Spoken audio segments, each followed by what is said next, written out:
Telugu PMC ప్రేక్షకులకు స్వాగతం. Hi friends, మీరు గనక ఇప్పుడే మా ఛానల్కు వచ్చినట్లయితే మా ఛానల్ని సబ్స్క్రైబ్ చేసుకోండి. సబ్స్క్రైబ్ చేయడంతో పాటు పక్కనే ఉన్న బెల్ ఐకాన్ని క్లిక్ చేయండి. మా టీవీలో ప్రసారం అవుతున్న సీరియల్ సత్యభామ. ఈ సీరియల్లో ఎన్నెన్నో జన్మల బంధం సీరియల్లో హీరో హీరోయిన్లుగా నటించిన నిరంజన్, డెబ్జాని మెదక్ సత్యభామ సీరియల్లో సత్య, క్రిష్ పాత్రలో కలిసి నటిస్తున్నారు. వీరితో పాటు ఈ సీరియల్లో హర్ష క్యారెక్టర్లో శ్రీహర్ష నటిస్తుండగా నందిని క్యారెక్టర్లో యామిని నటిస్తుంది.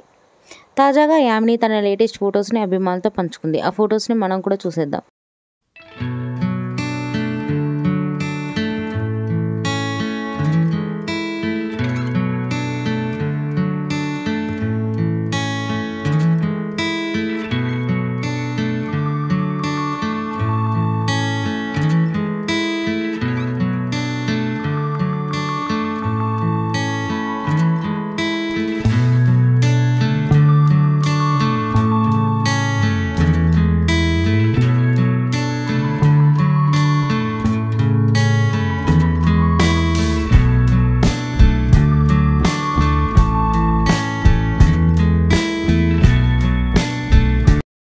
ఈ వీడియో మీకు నచ్చినట్లయితే లైక్ చేసి మరిన్ని టాలీవుడ్ లేటెస్ట్ అప్డేట్స్ మిస్ అవ్వకుండా చూడాలంటే తెలుగు పిఎంసి ఛానల్ను సబ్స్క్రైబ్ చేసుకొని పక్కనే ఉన్న బెల్ ఐకాన్ని క్లిక్ చేయండి.